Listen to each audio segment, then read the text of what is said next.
Cette vidéo fait partie des cours sur Maxsurf. Aujourd'hui, on va voir comment importer une surface IGS et sa mise au point.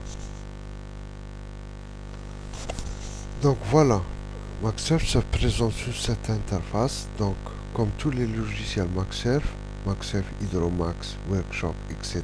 Speed se présente sous cette interface pratiquement la même, avec des petites modifications. Donc, pour importer une surface IGS créé par Rhino ou AutoCAD ou tout autre logiciel de design. Donc en premier, il faut créer un nouveau design, importer la surface IGS ou Rhino ou AutoCAD. Donc importons par exemple une surface créée par Rhino, par exemple cette surface qui est la maquette de pétrolier existant au bassin des Carènes de Génie Maritime de Luston. Donc ouvrir la première fenêtre qui se présente, donc va nous renseigner sur comment disposer les axes X, Y et Z. Donc sachant que dans l'architecture navale, généralement le longitudinal c'est l'axe X, donc c'est bon. Pour la transversale c'est le Y et pour les hauteurs c'est les Z. Donc on est bien. Ici c'est les unités. Ici, c'est d'autres paramètres qu'on va voir plus tard. Donc, OK. Et voilà notre surface qui est importée du format IGS. Donc, ici, en blanc, c'est les arêtes ou les edges. Donc, la ligne de flottaison en jaune, ici, elle est nulle. On va voir comment la définir après dans Data Frame Surface. Donc, la surface importée par Maxsurf, elle se compose de deux surfaces. Donc dans Rhino, la surface a été créée avec deux surfaces. Donc Rhino, c'est pratiquement, il a créé les deux symétries. Ici, on n'aura pas besoin de l'autre symétrie. Donc c'est pas intéressant. Donc on va éliminer cette surface. Là, supprimer. On n'a besoin que d'une symétrie. Donc, pour l'instant, il faut définir la surface importée. Pour voir les propriétés de cette surface, donc il faut cliquer sur l'objet surface. Donc, cette fenêtre est l'équivalent de la partie propriété de la surface. Ici, on va les assembler, c'est-à-dire toutes les surfaces composant la surface importée. Ici, bien sûr, la surface importée se compose d'une seule surface, appelée surface. D'ailleurs, qu'on peut changer le nom. Il vaut mieux faire un nom plutôt évocateur. Donc, c'est la coque. Donc, ici, c'est la même chose. On peut modifier tout ce qui est dans cette fenêtre. Il est dans la fenêtre propriété. Donc, cette propriété de cette surface, premièrement, elle est visible. Elle est verrouillée. On peut la déverrouiller pour modifier les caractéristiques.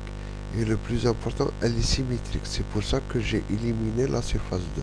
Donc, il faut cliquer. Ça veut dire quoi? Ça veut dire que la surface coque importée, elle est symétrique. Ici, Split, on va voir après, lorsqu'on va créer le grillage, comment diviser la surface. Split, c'est diviser. Donc ici, c'est les caractéristiques mathématiques de la surface. La surface, elle est créée avec un modèle mathématique, les NURBS, ou bien les B-splines, ou bien c'est une surface développable, c'est-à-dire que la surface qu'on peut la développer, comme par exemple un cône, un cylindre et les formes géométriques simples. Ici, c'est la raideur, la flexibilité de la surface suivant la transversale et longitudinalement. Le plus important, c'est ici, c'est est-ce que cette surface, elle est la surface de la coque qui est en contact avec l'eau, c'est-à-dire hull shell, ou bien c'est une surface interne. Par exemple, comme les cloisons internes, les citernes, tout ce qui est interne. Donc, bien sûr, la surface qu'on a importée, c'est la coque du navire. Donc, c'est du hull shell. Donc, ici, c'est les caractéristiques mécaniques. On peut lui donner une épaisseur. Est-ce que c'est de l'aluminium, de l'acier, etc. Et on peut enrichir la bibliothèque avec vos propres matières premières. Par exemple, on a du 20 mm de l'entreprise Annam. Donc, on va revenir sur cette propriété, bien sûr, au fur et à mesure qu'on aura besoin. Donc, ok, on peut changer la couleur de la carène, il vaut mieux la mettre en orange puisque c'est une maquette.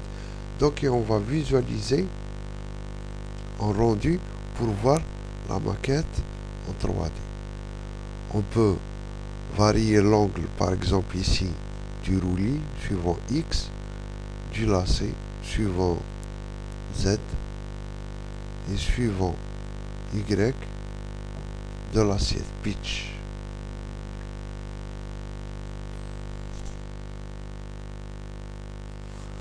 Donc une étape pour mariniser cette surface et bien sûr donc est de lui donner un plan de forme, c'est-à-dire la visualiser suivant une normalisation d'architecture navale. Donc pour cela, il faut connaître très bien ce menu Data. C'est là où on va commencer à mariniser, à rendre vraiment cette surface d'un point de vue architecture navale. Donc tout d'abord les unités. Donc les unités, on peut choisir ici les unités linéaires en mètres, millimètres et les poids en tonnes et kilogrammes. Puisque c'est une maquette de 1400 mm, il vaut mieux rester en millimètres, c'est une maquette, donc c'est pas un navire réel, quoique le navire réel il a existé, c'est un pétrolier, donc ok. Après il faut aller, très important, les 0 points, donc les références.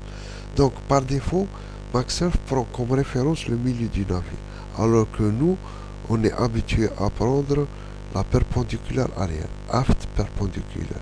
Concernant l'axe des Z, généralement on prend la ligne de base, la quay, alors que les Américains généralement prennent les datum waterline, c'est-à-dire la ligne de flottaison. Donc ok. Donc très important, unité, 0 point.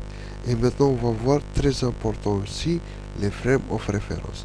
C'est là où on va donner la ligne de flottaison. On va donner le tirant d'eau. Ici on va donner le tirant d'eau par rapport à la ligne de base. Et puisque la ligne de base on a défini que c'était 0, donc le tirant d'eau de cette maquette, si je me rappelle, c'est 90 mm. Donc remarquez, lorsque je vais poser dans un autre point, donc la ligne de flottaison en jaune, elle s'est élevée. Ici, on va définir la perpendiculaire arrière et avant. On peut lui laisser le soin de trouver ces deux perpendiculaires, donc 7, 2. Donc il va déterminer par rapport à l'avant, et puisque par définition, la perpendiculaire avant, c'est l'intersection de l'étrave avec la ligne de flottaison, donc il a fait un zoom. Si on fait un zoom, on va voir que c'est concernant la perpendiculaire arrière, en fait, ce n'est pas pour nous bien sûr, hein, parce que c'est des définitions, ça va dépendre des universités et des bureaux d'études. Pour nous, enfin une tradition plutôt française, on a la perpendiculaire avant, ce n'est pas l'intersection de l'étambot, l'arrière du navire, avec la ligne de flottaison, mais c'est bien la mèche, l'axe du gouvernail. Donc on va lui imposer 0. Donc remarquez, une fois quand je vais poser, ici elle va se déplacer. Ici on n'a pas changé puisque c'est la définition, c'est l'intersection. Ok. Donc c'est très important, cette fenêtre frame of reference. Donc avant d'entamer tout calcul et toute modification sur la carène, il faut définir les unités, les 0 points et bien sûr les frames of reference. Donc ok. Donc maintenant on peut voir que la ligne de flottaison a été bien définie. Donc concernant les vues, donc les vues c'est les vues classiques déjà connues dans l'architecture navale. Donc on a ici la transversale, la longitudinale, l'horizontale. Et bonus, ce qu'on n'avait pas dans l'architecture navale traditionnelle, la perspective. Et en plus, on peut varier l'angle pour voir un peu le design de notre maquette. Donc revenons. Donc maintenant, on va voir une étape très importante, c'est comment définir le plan de forme et le quadrillage. Donc toujours dans le menu Data, Donc il faut aller dans Grid Spacing. Grid Spacing, c'est l'espacement et le grillage. Comment on va créer le grillage du plan des formes. Donc voilà la fenêtre dans Grid Space. Maintenant on va voir on va partager le navire en plusieurs sections, en plusieurs couples. Donc par exemple, traditionnellement on met 20 couples. Donc 21 stations. Ok. Donc on remarque qu'il les a créés avec un pas de 0. Ici, c'est le label, c'est-à-dire la dénomination de chaque couple. On peut le changer, par exemple, créer C1, couple 1. Ici, c'est en anglais, station 1, 2, etc. Donc, concernant l'écartement, donc à chaque couple correspond un X par rapport à l'origine, à aft perpendicular qu'on a déjà programmé. Donc, on peut les entrer manuellement. Par exemple, le premier couple, c'est 0.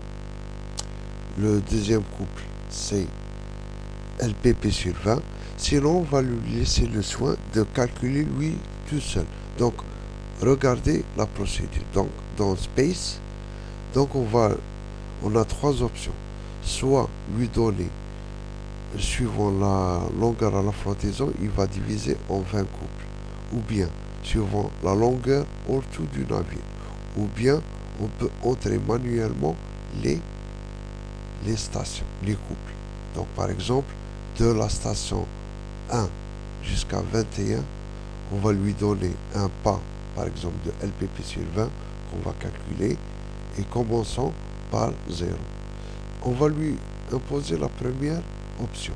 Donc, suivant la ligne de flottaison, il va diviser en 20 couples. Ok. Donc, vous voyez qu'il a déterminé. Ok. Et on voit qu'il les a créés. Donc, en bleu clair, c'est les couples. On peut, par exemple, maintenant, on peut visualiser les couples. Donc, ici, on va voir, dans cette partie, on peut visualiser les couples, les longitudinaux et les horizontales. Ici, on peut enlever les edges. On n'aura pas besoin après. Donc, voilà les couples. On peut visualiser les couples aussi suivant la perspective. Revenons sur la transversale. Donc, puisque c'est une maquette symétrique, on peut, par exemple, les 10 premiers couples, les visualiser vers l'avant, vers la droite, pardon, et les 10 arrière-couples, on va les visualiser vers l'arrière. Pour cela, il faut aller dans Propriétés de la surface et mettre Split. Donc, on voit que cette fenêtre, on revient à chaque fois. Donc, il faut programmer comme quoi cette surface coque, on peut la diviser suivant les sections. Ok. Suivant les couples. Section en anglais, couple. Donc, et maintenant, on va y aller vers Grid Spacing et lui donner le couple où on peut diviser. Split. Donc, le 10e couple. Ok. Ben voilà. Donc, on a les 10 couples avant. Les voilà. Ici, on peut les visualiser avec une vue brouillon, ici vers l'arrière. Bien sûr, ici, les couples ne sont pas bien lisses, c'est parce que la précision de visualisation est dans medium. On peut la faire highest, mais ça prendra plus de temps de calcul et d'affichage. Donc, il vaut mieux rester dans medium pour faire des préparations avant l'impression highest. Précision la plus grande. Donc, concernant la transversale, maintenant on va voir concernant l'horizontale. Maintenant, on va visualiser les lignes d'eau. Donc, toujours data, grid spacing, waterline. Waterline, c'est les lignes d'eau. On va créer 9 lignes d'eau.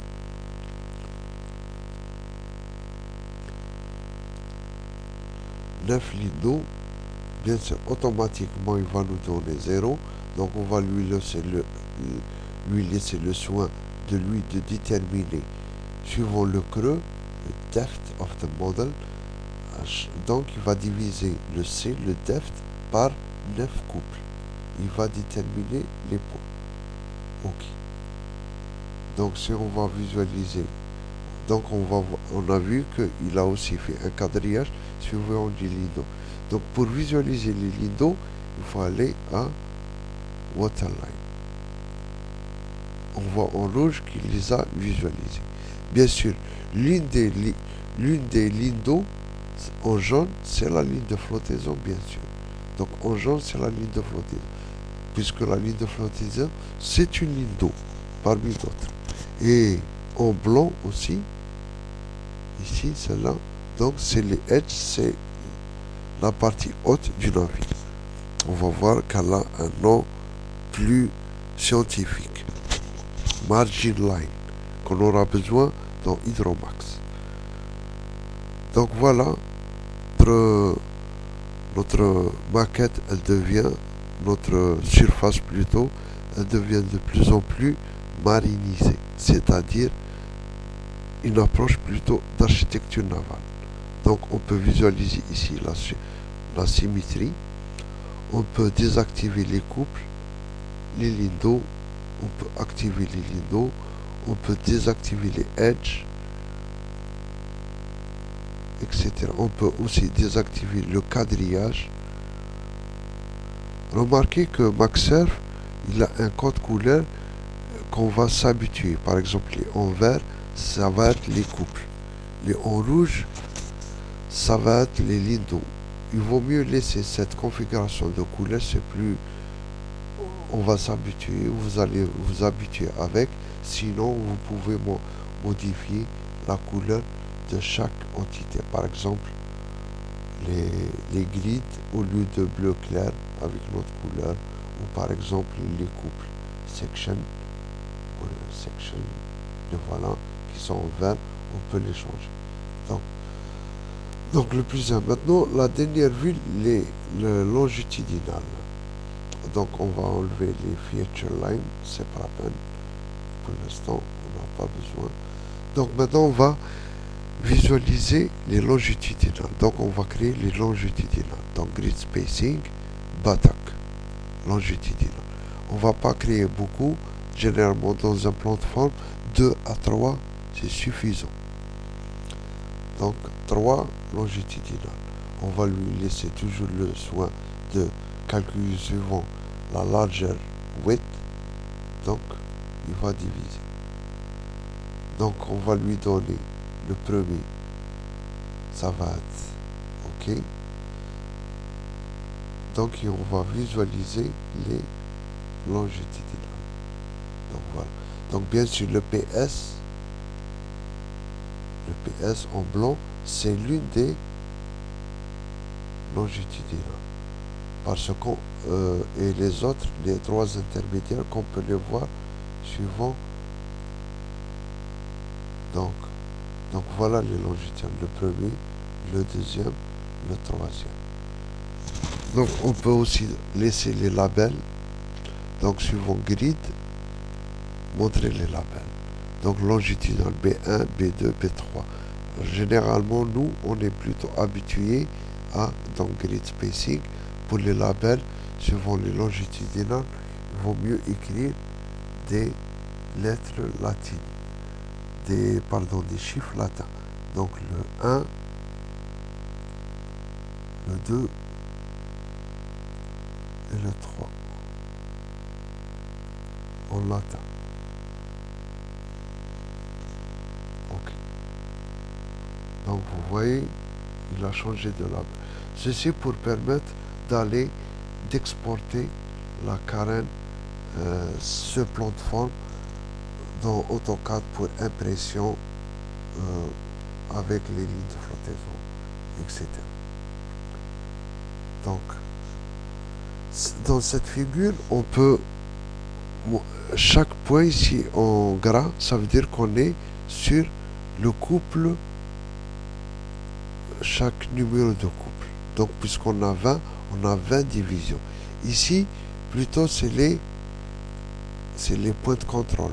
là où on est dans le point de contrôle qu'on va voir ultérieurement. Donc voilà les trois vues qu'on a déjà vues, avec un dessin plutôt professionnel. Cette figure, on peut l'exporter vers AutoCAD, bien sûr, IGS ou MaxSurf, ou directement l'imprimer pour implanter forme. Maintenant, on va voir une partie très importante de l'architecture navale. Donc, comment importer les tableaux de mesure de cette carène et la comparer avec la surface générée. Donc, pour l'instant, on va enlever on va désactiver toutes les qu'on a créées, les surfaces et plutôt les couples et tout ce qui est dessin. Donc, et on va importer les points data, les points du tableau de mesure verticale. Pour cela, il faut aller dans le tableau marqueur, le voilà. Donc, il est vide. Donc, toujours new. Et on va importer le tableau de mesure de chaque. Donc, bien sûr, on va aller voir quelles sont les unités pour ne pas faire des ambiguïtés. Donc, en millimètres, c'est OK. Donc, on va importer les marqueurs. Open marker, on va les importer.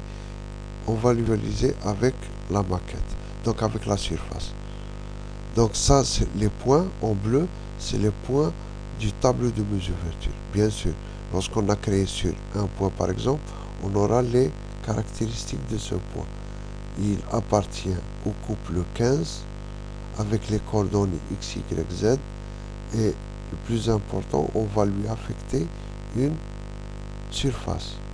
Par exemple, ce point-là, il fait partie de la surface coque. Bien sûr, tous les points ici. Mais si on a un design avec plusieurs surfaces, là, chaque point, il faut lui donner la surface correspondante. Ici, tous ces points, on va les sélectionner, on va leur affecter la surface qui est coque. C'est très important. Ceci va permettre de faire un calcul d'erreur. Remarquez, lorsqu'on a affecté les points à une surface, la couleur change. Et maintenant, on va aller dans le menu marqueur. Donc marqueur, c'est les points. C'est les points du tableau de mesure verticale. On va calculer en premier l'erreur commise lorsqu'on a créé la surface par rapport au point du tableau de mesure verticale. Donc, quel est l'écart de ces points par rapport à cette surface? On va prendre qu'il prend un peu de temps. Donc, voilà le résultat. C'est quoi ce résultat? Donc, il a trouvé que le marqueur 183, on va aller après le voir, donc, qu'il est là où l'erreur elle est maximale. C'est-à-dire que ce point, il est distant de la surface de 6,7 mm. L'écart type RMS, root mean square, il est de 2,1 mm. Et l'erreur moyenne, elle est de 1,3. Donc, allons-y voir ce point 183.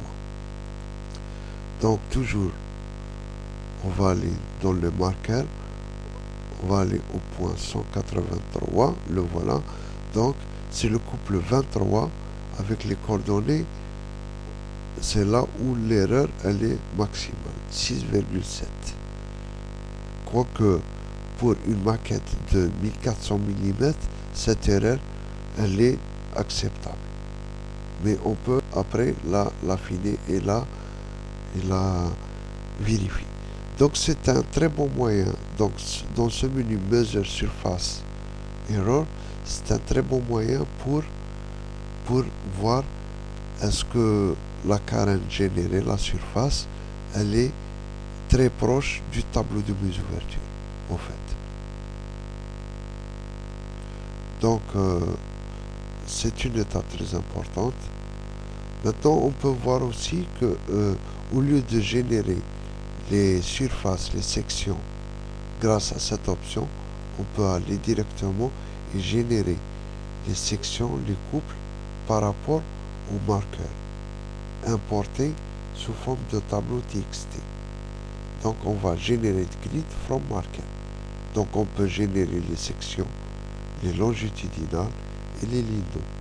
Pour l'instant, générons que les couples, les stations. Donc, et on va lui permettre qu'avec un seul point, vous pouvez créer le couple. Donc on va lui laisser. Donc bien sûr, on va lui dire de supprimer, d'effacer les stations, les couples déjà créés. Sinon, on peut ajouter en plus. Mais de préférence, il faut effacer. OK. Donc, il a généré les couples avec les marqueurs importés. Et on voit que pratiquement sont confondus.